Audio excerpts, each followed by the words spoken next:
ایک یہودی نے ان سے کہا کہ اے امیر المومنین، تمہاری کتاب قرآن میں ایک آیت ہے جسے تم پڑھتے ہو، اگر وہ ہم یہودیوں پر نازل ہوتی تو ہم اس کے نزول کے دن کو یوم عید بنا لیتے۔ آپ نے پوچھا وہ کون سی آیت ہے؟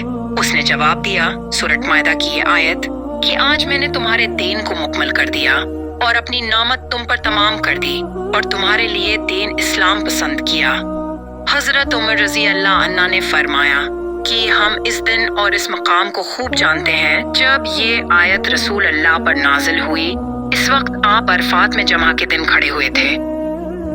آپ نے فرمایا جس شخص نے لا الہ الا اللہ کہہ لیا اور اس کے دل میں جو برابر بھی ایمان ہے تو وہ ایک نہ ایک دن دوزخ سے ضرور نکلے گا، اور دوزخ سے وہ شخص بھی ضرور نکلے گا جس نے کلمہ پڑھا اور اس کے دل میں گیہوں کے دانہ برابر خیر ہے، اور دوزخ سے وہ بھی نکلے گا جس نے کلمہ پڑھا اور اس کے دل میں اقذرہ برابر بھی خیر ہے۔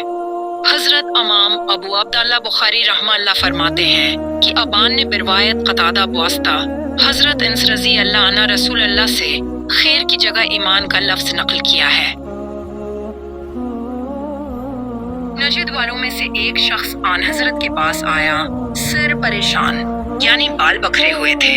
ہم اس کی آواز کی بھن بھناہٹ سنتے تھے اور ہم سمجھ نہیں پا رہے تھے کہ وہ کیا کہہ رہا ہے، یہاں تک کہ وہ نزد کان پہنچا جب معلوم ہوا کہ وہ اسلام کے بارے میں پوچھ رہا ہے۔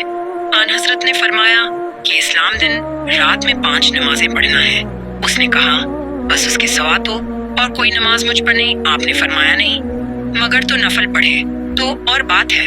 آن حضرت نے فرمایا اور رمضان کے روزے رکھنا؟ اس نے کہا اور تو کوئی روزہ مجھ پر نہیں ہے۔ آپ نے فرمایا نہیں ہے، مگر تو نفل روزے رکھے تو اور بات ہے۔ طلحہ نے کہا اور آن حضرت نے اس سے زکوہ کا بیان کیا۔ وہ کہنے لگا کہ بس اور کوئی صدقہ مجھ پر نہیں ہے۔ آپ نے فرمایا نہیں، مگر یہ کہ تو نفل صدقہ دے تو اور بات ہے۔ راوی نے کہا پھر وہ شخص پیٹھ موڑ کر چلا، یوں کہتا جاتا تھا قسم خدا کی میں نہ اس سے بڑھاؤں گا نہ گھٹاؤں گا۔ آن حضرت نے فرمایا اگر یہ سچا ہے تو اپنی مراد کو پہنچ گیا۔